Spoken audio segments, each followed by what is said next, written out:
Muchas gracias, Xochitl. Pues muy buenas tardes, doctor Horacio Riojas Rodríguez. Muchas gracias por aceptar la invitación y compartir con nosotros en estos minutos. El doctor Riojas tiene un doctorado en epidemiología con mención honorífica por el Instituto Nacional de Salud Pública. Además cuenta con maestría en ciencias en salud ambiental por el Instituto Nacional de Salud Pública. Es médico cirujano por la Universidad Nacional Autónoma de México. En el ámbito laboral, él es director de salud ambiental en el Centro de Investigación en Salud Poblacional del Instituto Nacional de Salud Pública. Es líder de la línea de investigación por misión sobre salud y ambiente del mismo instituto. Es director del centro colaborador de la OPS, de la Organización Panamericana de la Salud y de la Organización Mundial de la Salud en capacitación en epidemiología ambiental, además de ser miembro de la Sociedad Internacional de Epidemiología Ambiental y de la Comunidad de Práctica en Ecosalud para América Latina, miembro del Comité Editorial Ejecutivo de la revista internacional EcoHealth. Muchísimas gracias, doctor, bienvenido y le dejamos los micrófonos. Bueno, pues en primer lugar, muchas gracias por la invitación a este importante foro. Me parece muy relevante que se estén discutiendo estos temas y sobre todo que se incluya como tema central en toda esta discusión el tema de la salud. Adrián me pidió que hablara yo sobre los impactos de las partículas suspendidas en la salud. Medio voy a aprovechar para hablar de algunas otras cuestiones que tienen que ver con el tema y desde luego estaría muy interesado en que tuviéramos una discusión alrededor de este tema de las termoeléctricas, la exposición y los efectos en la salud. Yo quisiera comenzar comentando con ustedes que tuvimos la oportunidad de asistir a esta conferencia mundial sobre contaminación del aire y salud que organizó la OMS a finales del 2018, y ahí se firmaron varios acuerdos y propósitos por parte de los países para avanzar en la disminución del impacto de la contaminación del aire en la salud. En ese foro y en los que vinieron después, se ha estado incorporando el tema de la energía, el cambio de las fuentes de energía y la salud, y hay una expresión muy clara de la OMS con relación a la búsqueda de energías más limpias y sobre todo más sanas. Esto quedó en el documento final de esta conferencia y creo que eventualmente es bueno retomar este tipo de compromisos en los que nuestro mismo país se vio involucrado y de alguna manera asignó y deberíamos de darle seguimientos. Entonces hay una preocupación mundial por el tema de la generación de energía, la contaminación del aire y la salud. Los invito a revisar los documentos de esta reunión. Bueno, supongo que ya se ha hablado sobre la importancia de la contaminación atmosférica como problema de salud pública. La contaminación del aire representa el principal riesgo ambiental a nivel global. Se calculan alrededor de 7 o 8 millones de muertes prematuras al año, aunque las nuevas estimaciones publicadas este año hablan de más de 10 y hasta 15 millones de muertes prematuras por este factor de riesgo, lo que equivalía en el 2012 a una de cada 8 muertes. También quiero traer a colación a esta discusión no solamente los efectos de mortalidad prematura, sino otros efectos en la salud muy importantes que tiene la contaminación, como es el cáncer por exposición a largo plazo, y eso tiene que ver con la composición de las partículas, de lo que voy a hablar más al rato. Pero sí, la contaminación está clasificada como un carcinógeno del tipo 1A por la Asociación Internacional de Investigación contra el Cáncer, que es un organismo de la Organización Mundial de la Salud. Creo que eso hay que tomarlo en cuenta. Y aquí está el documento oficial que reconoce esta carcinogenicidad. Se ha vinculado con varios cánceres, principalmente los de pulmón, pero no solamente los de pulmón, sino otros cánceres de diferentes órganos como los cánceres de vejiga. Y la cuestión es que la carcinogenicidad de las partículas suspendidas se relaciona muchísimo con la composición y con el hecho de que estas partículas muchas veces tienen hidrocarburos pegados a ellos, y específicamente un grupo de hidrocarburos que se llaman hidrocarburos aromáticos policíclicos, que son unos carcinógenos conocidos y reconocidos y están muchas veces pegados a las partículas. Lo que ustedes están viendo en la fotografía es una ampliación de una partícula respirable, de una partícula menor a 10 micras de la Ciudad de México. Es muy importante el tema de la composición de las partículas porque, como pueden ver aquí, dependiendo de las fuentes de emisión, las partículas respirables pueden contener diferentes metales y otras sustancias, y ahí es donde yo quería hacer énfasis en la capacidad que tienen algunos hidrocarburos de pegarse a estas partículas respirables, que pueden llegar hasta los bronquios, bronquiolos y los alveolos. Y entre esas se encuentran las sustancias carcinógenas que son derivadas de la combustión incompleta de hidrocarburos. Estamos hablando de partículas muy pequeñas. Aquí está el dibujo clásico de la comparación del cabello con diferentes tamaños de partículas, incluyendo las PM2.5. También quiero decir que se han publicado las últimas estimaciones sobre la asociación entre las partículas PM2.5 y la mortalidad diaria.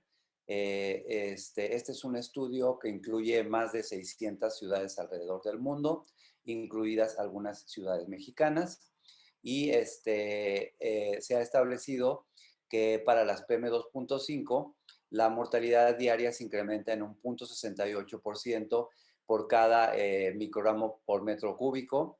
Esto es muy importante cuando se toman en cuenta el tamaño de las poblaciones, y también para las PM10 se han hecho estas estimaciones, y estos son, digamos, las curvas dosis-respuesta que se están tomando en cuenta ahora para hacer el nuevo ajuste de las guías de calidad del aire de la OMS, que muy probablemente se van a publicar hacia finales de este año, una vez que sean aprobadas por la Asamblea de los Países.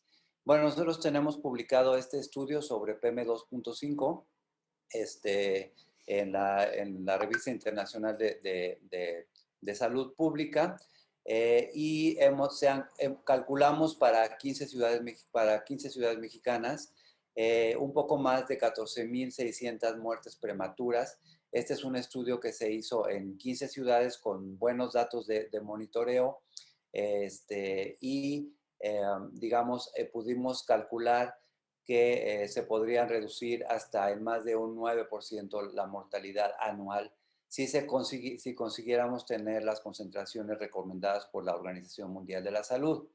Eso incluye un cálculo de más de 150,000 años de vida potenciales perdidos, que fue lo que ya mencionó Stefan. Se pueden hacer cálculos de años de vida perdidos y años de vida saludables perdidos, y se incluyen en estas estimaciones.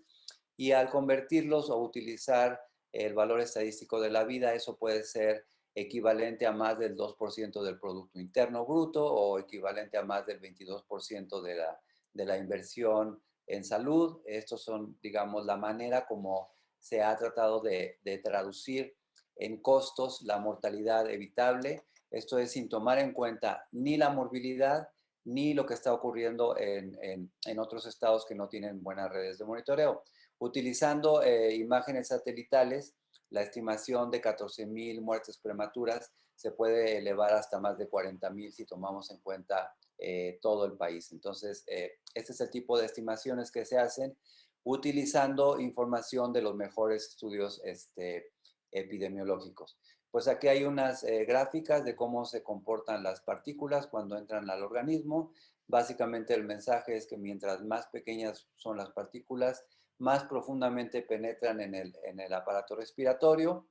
Las más pequeñas incluso pueden absorberse, y la toxicidad va a depender mucho del tamaño y de la composición de estas partículas que pueden pasar a la sangre, como se muestra aquí. Por lo tanto, los efectos de las partículas respirables incluyen desde efectos que son subclínicos, o sea que la gente no necesariamente va a los hospitales por estos efectos, como son una disminución de la capacidad pulmonar, y hay otros que sí conocemos, como la exacerbación de síntomas, de signos y síntomas. Ya se mencionó hace rato las enfermedades respiratorias, ya hay unas estimaciones de qué tanto se incrementa la mortalidad, por ejemplo, por COVID, relacionada con la contaminación del aire. Hay al menos un estudio publicado por el CIDE y otro que ya está en publicación por parte de nosotros en la Revista de Salud Pública de México. Otros efectos incluyen un incremento en el riesgo de infartos al miocardio. Tenemos un estudio publicado sobre el incremento de accidentes cerebrovasculares, que es un efecto nuevo que se ha venido documentando, y otros ya conocidos como el incremento de las hospitalizaciones por asma y por enfermedades pulmonares obstructivas crónicas. También hay nuevos estudios que muestran efectos a largo plazo que incluyen, además del cáncer de pulmón, el incremento de diabetes mellitus relacionado con la contaminación del aire. Aunque estamos hablando de partículas, como ya muy bien mencionaba Tania, esto no se puede separar de otros contaminantes, especialmente el dióxido de azufre, que está presente en el contexto de las termoeléctricas, por ejemplo, de manera muy importante. No son aislados, las mismas partículas pueden contener azufre, además de los óxidos de azufre que se emiten, así que es un tema importante de la combinación de los contaminantes. Y aquí está un poquito más a detalle de lo que ocurre en diferentes aparatos y sistemas que no son solamente el respiratorio, sino el cardiovascular, e incluso está comprobado el daño que producen las partículas respirables en el sistema nervioso, y los últimos estudios se relacionan defectos cognitivos en los niños por exposición a largo plazo a exposición a partículas respirables. Este es un estudio bastante interesante en donde se muestra que las partículas respirables y en específico el carbón negro es capaz de atravesar la placenta. Esa cosa que pueden ver como fea que está ahí es una placenta, y en este estudio se comprobó cómo estos componentes de las partículas, que es el carbono negro, pueden llegar a la placenta, pueden atravesar la placenta y llegar a los niños en formación. Y este tema es muy importante porque es el que explica algunos de los efectos que se están viendo de la contaminación del aire, en específico de las partículas, sobre los recién nacidos y sobre sus efectos en diferentes órganos y sistemas. Hicimos alguna búsqueda bibliográfica sobre los estudios epidemiológicos más recientes que tienen que ver con plantas de electricidad. Se han hecho en diferentes países. Los últimos estudios encuentran que hay un aumento en la probabilidad de partos prematuros y nacimientos muy prematuros en población cercana a estas plantas generadoras de energía. No hay demasiados estudios hechos en México. Los escenarios que podemos vivir con estas quemas de combustóleo pues nos van a permitir justamente hacer este tipo de estudios de seguimiento para ver los impactos. Pueden ver que los estudios más recientes de termoeléctricas se dirigen precisamente a la población más sensible, que son las mujeres embarazadas y los resultados en el embarazo, y que eso está relacionado con la exposición a partículas y a dióxido de azufre. Seguramente tendremos oportunidad de hacer más estudios sobre estos para demostrar la asociación entre estos combustibles y los efectos en la población. Finalmente, quiero hacer énfasis sobre algunos elementos que incrementan la toxicidad de las partículas. Ya mencioné la presencia combinada del azufre con las partículas. Las partículas que tienen azufre son más tóxicas, son más irritantes. Se vienen estudiando desde hace muchísimo tiempo, desde el evento en 1852 en Londres, No se trata solamente de las partículas, sino de su combinación con el azufre y eso las hace altamente tóxicas. Quiero reiterar la presencia de los hidrocarburos aromáticos policíclicos pegados a las partículas y que se ha demostrado su incremento en el riesgo de cáncer de pulmón y otros cánceres. Y también es importante mencionar que la presencia de metales en las partículas puede llevar a la exacerbación de algunos riesgos que ya se han documentado, sobre todo los daños neurológicos. Las partículas finas, las partículas más finas, estamos hablando de partículas menores de 0.1 micras, pueden absorberse directamente a través del bulbo olfatorio y llegar al cerebro, y ese es uno de los mecanismos que se ha ido comprobando mediante los cuales las partículas pueden provocar algunos daños neurológicos. Es muy importante mencionar que la toxicidad de las partículas se incrementa cuando hablamos de poblaciones vulnerables, como es el caso de las mujeres embarazadas, ya hablé por qué. En el caso de los adultos mayores es muy importante porque se ha visto que la mayoría de la mortalidad prematura por incrementos de concentraciones de partículas ocurre en adultos mayores que tienen alguna enfermedad previa, alguna enfermedad cardiovascular o alguna enfermedad respiratoria previa. Y por supuesto los niños. Hay un estudio muy bueno en Ciudad de México que demuestra cómo los niños que están crónicamente expuestos a la contaminación del aire, al final no alcanzan su desarrollo pulmonar normal. Es un estudio que se realizó por el INER hace ya varios años, en el que se siguió una cohorte de niños en Ciudad de México y es uno de los efectos más importantes. En este contexto y en lo que está ocurriendo en el país, en las modificaciones de las normas, en la aprobación o no de diferentes leyes para utilizar combustibles, hemos estado impulsando la generación de sistemas de vigilancia sobre calidad del aire y salud. Es decir, tanto desde el punto de vista ciudadano como de las autoridades de salud, estamos impulsando para que se documenten de manera más precisa cómo cambian algunos efectos en salud con las variaciones en calidad del aire. Ya se mostró aquí un ejemplo de lo que se está haciendo en Guanajuato. Ese tipo de vigilancia se puede extender.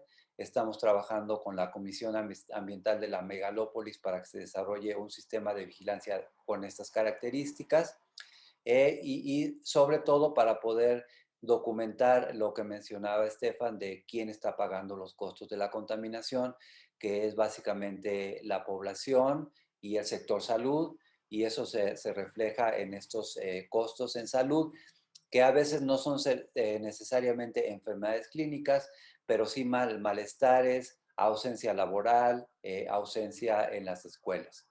Entonces, eso era lo que yo quería compartirles. Creo que es muy importante impulsar esta discusión sobre la investigación que se hace en México y en otros países y darle seguimiento muy puntual. Las capacidades para hacer estudios epidemiológicos en México han mejorado muchísimo en los últimos 30 años y sí, con esta discusión del combustóleo y estas cuestiones, como mencionaba Tania, pues nos hemos tenido que regresar entre 20 y 30 años para discutir efectos en salud que pensábamos que eventualmente ya estaban superados. Eso es todo de mi parte. Muchas gracias.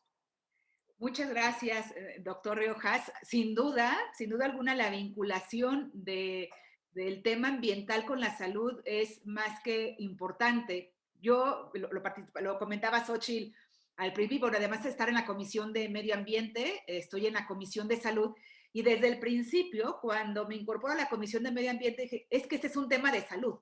O sea, el tema ambiental es un tema de salud y luego pretendemos solucionar los problemas de salud solo desde la Secretaría de Salud cuando tendría que buscarse una solución integral de manera, digamos, desde diferentes áreas, y una parte fundamental es el tema ambiental. Una parte que sin duda hace falta trabajar más de manera integral o en una agenda transversal para atender la parte preventiva, porque solo reaccionamos cuando la enfermedad aparece, pero no prevenimos las enfermedades, que bien se ha dicho, lo que se podría evitar de muertes prematuras, lo que se podría evitar es el daño evitable, que sí está en nuestras manos el poder colaborar y poder ayudar. Y aquí yo dejo abierto si existiera alguna duda de parte de nuestras legisladoras, de parte de quienes nos acompañan aquí en el foro, con todo gusto. Xóchitl, adelante. Gracias, doctor Horacio Riojas. ¿Qué hacer para que la Secretaría de Medio Ambiente aplique las normas? O sea, es muy claro que no se puede usar combustible de más de 4% de azufre. No sé si ustedes puedan compartirles ciertos informes para que relacionen que mayor azufre, pues mayor lluvia ácida y mayores problemas a la salud. ¿Hay algún diálogo con las responsables de la salud de nuestro país y con la responsable de aplicar las normas ambientales? Porque creo que en materia de normas estamos bien, o no sé qué considera que pudiéramos hacer los legisladores para que, para que se cumpla con la norma y evitemos pues, esta lluvia ácida evitable. Gracias, doctor. Pues yo diría que, digamos, mi visión hasta ahorita es que el tema, bueno, primero quiero decir que estoy absolutamente de acuerdo con Alejandra. Nosotros cada vez estamos impulsando más este concepto de que la salud ambiental es un asunto transdisciplinario y transsectorial. Y eso es muy difícil de entender, y lo digo también para mucha gente de la Secretaría de Salud, no solamente de la Secretaría de Medio Ambiente. Entonces, por supuesto que yo pienso que este es un tema que debería estar en la agenda pública y que debería de ser abordado de manera transversal y no así por aparte. Yo creo que nosotros desde el 2014, hemos tratado de impulsar una actualización de las normas oficiales mexicanas de salud. Estamos tratando de que las normas de salud ambiental de contaminación del aire cada vez sean más cercanas a las guías de calidad del aire de la OMS. No lo son todavía, pero creo que hemos avanzado bastante. Pero hay un divorcio muy grande con las normas de emisiones, ¿no? Que no se actualizan al mismo ritmo y volvemos a caer en este tema de que no se tiene con mucha claridad cuáles son los impactos de ser permisivos en las emisiones, por más que en las de salud vayamos siendo cada vez más restrictivos.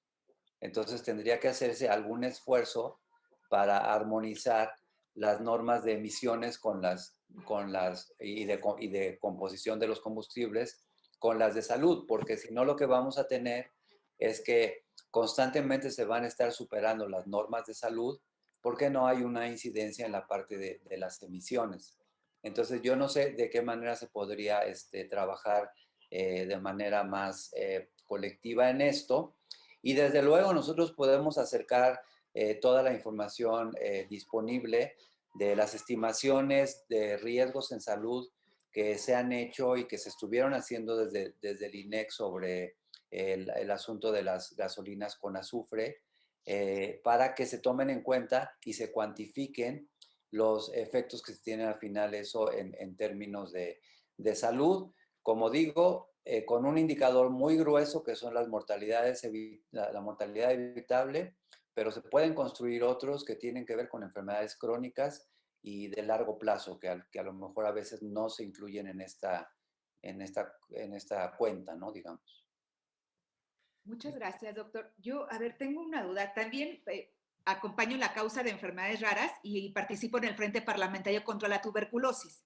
Y justo mi pregunta es si hay una relación de tuberculosis con materia ambiental, si hay algún estudio donde hay una relación directa, porque si mal no recuerdo, en nuestro país, de repente en la estadística, donde se hace la detección o el número de casos al menos identificados es en Veracruz, en toda la zona del Golfo. Entonces, ¿hay una relación directa con la contaminación en el caso específico si hay algo de tuberculosis? Los estudios más precisos que se han hecho sobre eso son de tuberculosis y contaminación intramuros en personas que utilizan leña. Ahí se ha visto que el riesgo de tuberculosis es mayor en los usuarios de leña. Y eso se puede extrapolar, digamos, a la contaminación ambiental, porque son básicamente los mismos contaminantes que están ahí presentes, solo que en la contaminación intramuros por humo de leña las concentraciones son mucho más altas. Pero en general, yo quisiera mencionar que la contaminación del aire predispone a una mayor incidencia prácticamente de cualquier enfermedad respiratoria. Y ahí vuelvo, vuelvo y puedo enviar la información que ha salido de la asociación entre la contaminación atmosférica y el riesgo de letalidad por COVID, que es los últimos estudios que se están haciendo. Ya hay varios estudios hechos en diferentes partes del mundo y al menos hay 2 hechos ya en México, que les podemos hacer llegar los resultados sin problema. Entonces, no se trata solamente de las enfermedades comunes, que son las enfermedades respiratorias, las enfermedades que ya no son tan comunes como la tuberculosis, sino también de las que llamamos emergentes, como el COVID, y que básicamente lo que sucede es que la contaminación del aire genera una situación de inmunodepresión que hace más susceptibles a las personas a este tipo de enfermedades. Muchas gracias, doctor. El maestro Adrián tenía un comentario. Sí, muchas gracias. Me escuchan, ¿verdad? Un comentario rápido con respecto a las normas. Hay un doble problema con las normas que tienen que ver con calidad del aire, con las emisiones. En primer lugar, la normatividad más importante, como lo es la de que establece los límites máximos permisibles de emisión de contaminantes a la atmósfera por parte de vehículos, tanto a gasolina como a diésel, tanto nuevos como en circulación, están muy retrasadas, así como también la norma que establece límites o valores para eficiencia de combustible. Y entonces, ¿qué pasa con estas normas? Que tenemos un retraso de más de 15 años, y aquí sí que es una crítica histórica que a varias administraciones y que no se solucionó con esta administración. Igual que las anteriores administraciones hubo lo que se conoce como captura regulatoria. El sector automotriz en general, camiones, autos en México es muy, muy fuerte, pero con esa fuerza que tiene en la economía, tiene fuerza política y ha convencido históricamente a la Secretaría de Economía que haga lobbying con la Secretaría de Medio Ambiente y por eso no se actualizan las normas. Eso acaba de ocurrir nuevamente hace unas pocas semanas con este gobierno, la misma falta que gobiernos anteriores tuvieron.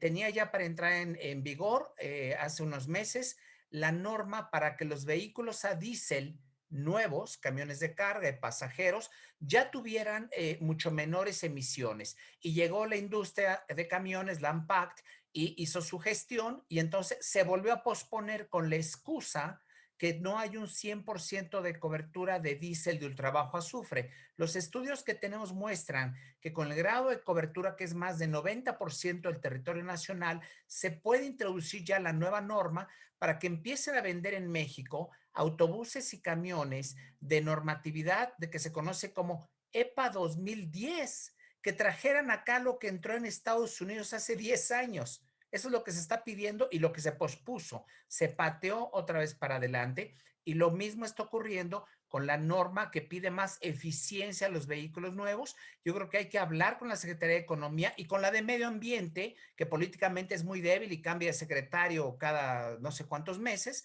Entonces, esas son grandes oportunidades costo efectivas para ir avanzando en bajar las emisiones en todo el país. Son acciones de efecto en todo el país. Y el último ejemplo lo mencionaron mis colegas jóvenes que hicieron extraordinarias presentaciones, es que la norma que establece las emisiones para las grandes fuentes fijas de contaminación, la norma 085 también está muy atrasada. Entonces, ¿por qué? Porque es traje a la medida justamente de refinerías, de termoeléctricas que tienen que, para que no tengan que instalar ni gastar en equipos de control de contaminación. Entonces, mucho camino que andar en la parte de las normas y que nos darían beneficios de inmediato y que no tendrían impactos negativos ni económicos en el país. Simplemente lo que hay es un desconocimiento de quienes hoy están pues manejando este tipo de asuntos. Gracias por la oportunidad.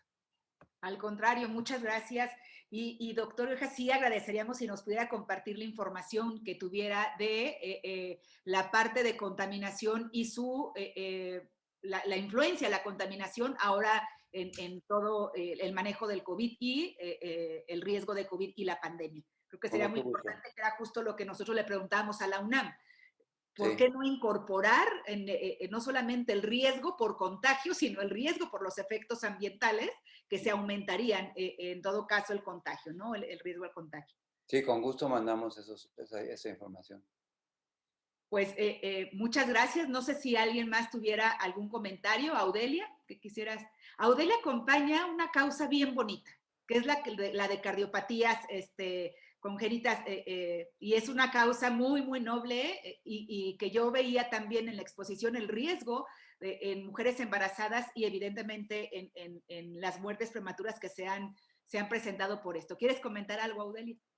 Sí, muchas gracias. Muchas gracias, doctor. Sumamente interesante el hasta dónde se ha llegado, el detalle de la información que ustedes han generado, que definitivamente sin esos datos precisos no se pudiera pasar a otras instancias. Es sin duda el punto de partida. Justo hace unos días en el Senado yo presenté un punto de acuerdo para que se hiciera un registro nacional de cardiopatías congénitas porque no existe un dato oficial.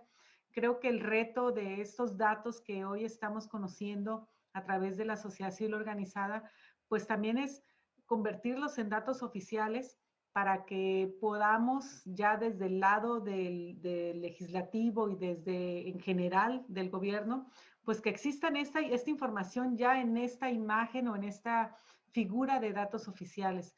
Es sumamente importante, doctor, y definitivamente, pues además de felicitarlos, decirles que es un gran trabajo que definitivamente tenemos que tomar la oportunidad desde el punto en el que estemos para traducir estos años que ha costado construir esta información, traducirlo en lo que siga y poder buscar la forma de caminar hacia un mundo de prevención.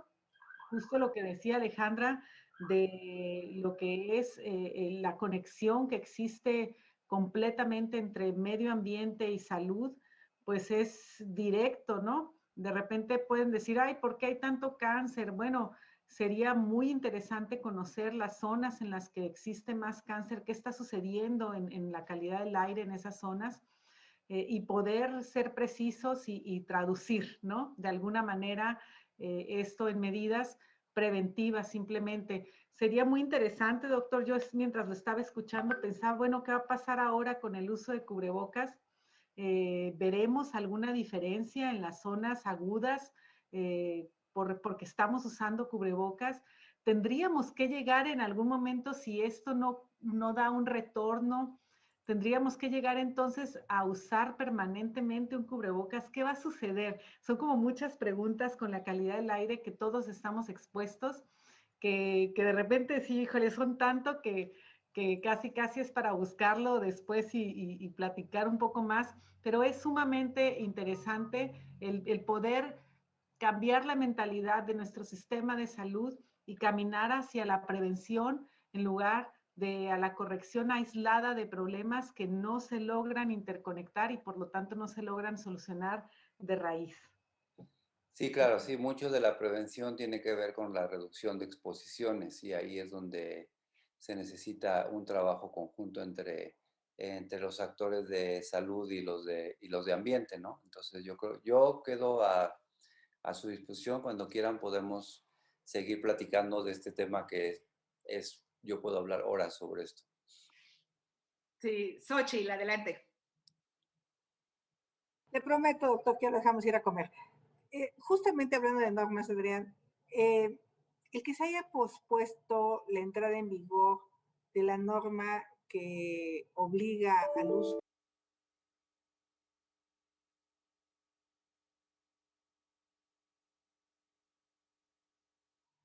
¿tenemos una idea del impacto que va a tener, o que eso también modifica la NOM 044, me parece que era la de los motores altamente eficiente? Entonces, eso es un círculo perverso, porque dicen los, eh, los transportistas, pues es que yo no puedo comprar motores nuevos porque se van a dañar al no haber diésel de un trabajo contenido de azufre. Y entonces, pues seguimos con un parque vehicular obsoleto, altamente contaminante. No sé si han tenido alguna idea del impacto que puede tener, no sé si el doctor Horacio o tú, Adrián, porque eres un especialista en el tema de normas, que puede tener el haber pospuesto la entrada en vigor de esta norma, que estaba previsto para el 2018 y luego se pospuso y ahorita se mandó hasta el 2024. No sé si Horacio quiera comentar, yo sí tengo un Tú comentario. adelante, Adrián, tú. Gracias, Horacio. Yo mencionaba, pero quiero subrayar, con la disponibilidad de combustible, de diésel de ultrabajo azufre, como la que ya tiene México en este momento, en otros países donde se han tomado buenas políticas públicas porque no está capturado el regulador por parte del regulado y que hay un mejor entendimiento de los temas técnicos y la preocupación por salud, se ha dado el paso. Y en el momento que se da el paso, ya se empiezan a vender esos vehículos de nuevas generaciones que emiten una centésima parte, a veces una milésima parte de las emisiones de hollín negro, de partículas, ¿verdad? Y también de óxidos de nitrógeno que emiten los vehículos de la anterior generación. ¿Por qué? Porque ya ese salto tecnológico permite que los nuevos vehículos ya traigan una trampa para las partículas y un catalizador especial para vehículos de diésel. Y entonces ya literalmente esas unidades nuevas a diésel, vamos a ver que tienen tan bajas emisiones, casi como algunos vehículos a gasolina. Entonces es un salto exponencial realmente, pero no se ha tomado porque ha faltado el valor de la autoridad ambiental en turno, simplemente para decir, vamos por la norma, ahí están los elementos. Y ahora, ¿por qué se da esto? Las compañías que trabajan en México son las mismas que venden en otros lugares. Y la única razón por la cual quieren perpetuar esto, extenderlo, es porque continúan vendiendo en México, aunque son nuevos al momento de comprarlos, vehículos que tecnológicamente son obsoletos y en ellos tienen mayores dividendos. Lo mismo pasa con los automóviles. El 90% de las marcas y modelos que hay en México son de la misma calidad que los que encontramos en Estados Unidos y en Europa. Pero hay un número pequeño de vehículos que son de costo más o menos razonable, que no se venden ese tipo de modelos ni en Estados Unidos ni en Europa y que aquí no cumplen con normas internacionales y el problema es que tienen altas ventas. Ahí también simplemente hay que cerrar esa brecha que sigue quedando de una norma con estándares internacionales y nos vamos a beneficiar inmediatamente en todas las ciudades del país con el cambio natural de la flota vehicular. Muchas gracias. Ana María, ¿tenías un comentario? Sí, abonando un poco a lo que comenta el doctor Adrián Fernández, también quisiera decir que es necesario transitar a otro tipo de tecnologías, a camiones híbridos, a camiones eléctricos, por ejemplo, en el transporte público, que sería muy importante, o sea, no nada más pensar en la tecnología diésel. Obviamente que como ya también se mencionó, pues son los manufacturadores los que les interesa vender su camión. Entonces, ahí por eso es que estamos tan desfasados por comprar o por casarnos con una sola tecnología, sino que tenemos que expandir esas posibilidades y por eso es también importante sacar la norma de eficiencia energética para vehículos pesados, para que pueda haber la opción de tener una diversificación de tecnologías de camiones pesados también. Gracias. Pues Perdón muchísimas que regrese, senadora. Es muy rápido. Es que escuchando a Ana María, hay un tema que no vi en las discusiones del Senado o quizá me lo perdí. Otro impacto enorme de la ley combustóleo es que la ley combustóleo mata los beneficios de los avances de la electromovilidad en todo el país.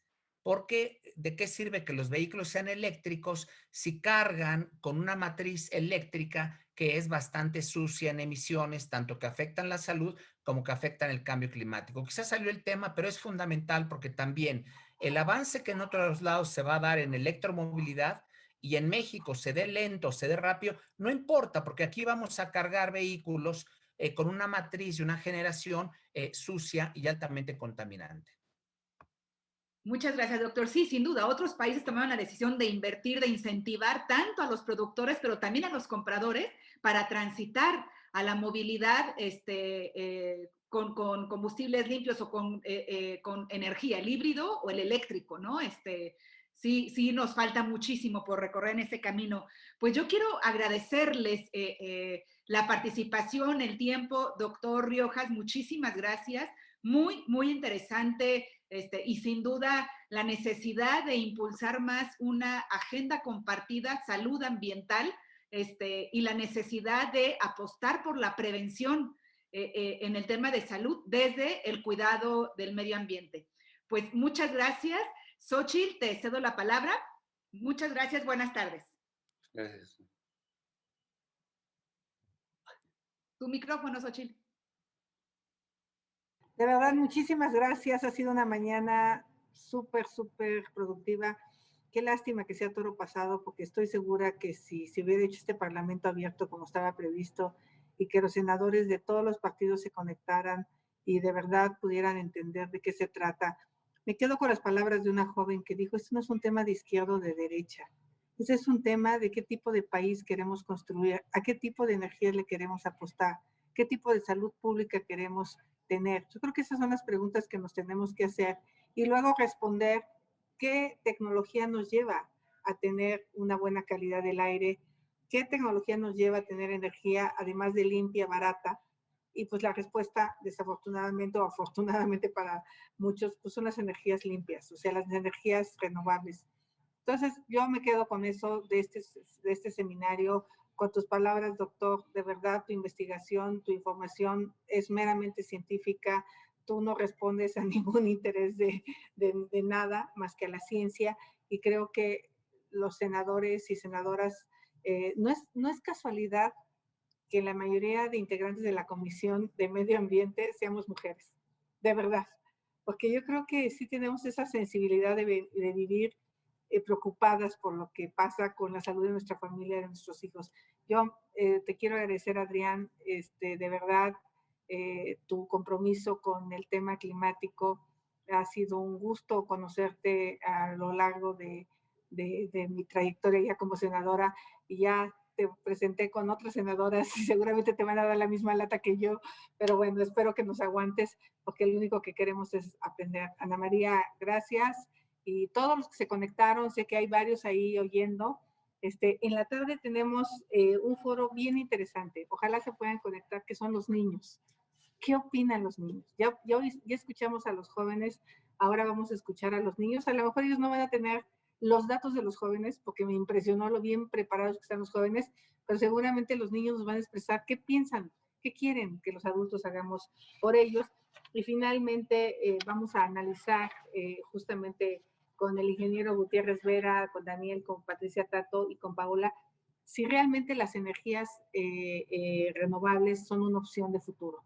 Porque vemos que Estados Unidos tiene pensado que el 90% de su energía sea en el 2035.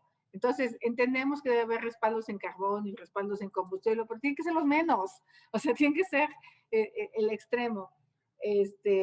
Y bueno, más tarde cerraremos con una mesa de la crisis climática y su impacto social. ¿Qué va a pasar cuando se inunden las costas? ¿Qué va a pasar con los huracanes, con las sequías prolongadas? ¿Cómo van a vivir las mujeres esta situación? Porque son las que muchas veces llevan la carga social, ¿no? Entonces, pues yo con eso me quiero despedir, a decirle a los que nos siguen por el canal de Congreso que se conecten a las 4 de la tarde. Vamos a seguir dialogando, porque creo que este tema no se acaba con una aprobación de una ley. Al contrario, comienza el demostrar que este no es el camino correcto y pues pues yo quiero agradecer a Odelia, qué buena adquisición hizo la Comisión de Medio Ambiente contigo, Odelia, y Jacqueline, gracias por haber estado en este foro. Nos vemos a las 4 de la tarde, vayan a comer y les mando un abrazo y un saludo. Y me decía mi asistente que me ve triste. Confieso que estoy triste. Confieso, hay un moño negro en mi ventana, los que se puedan asomar aquí en el Senado, es como un luto, es como que se murió algo, pero es que siento que íbamos muy bien en el tema de las energías limpias en nuestro país, habíamos hecho compromisos muy claros y que el día de ayer como que se cambió de rumbo, pero a ver, yo tengo mucha confianza que la Corte se ponga del lado de los ciudadanos, del lado del planeta. Muchas gracias. Buenas tardes, gracias.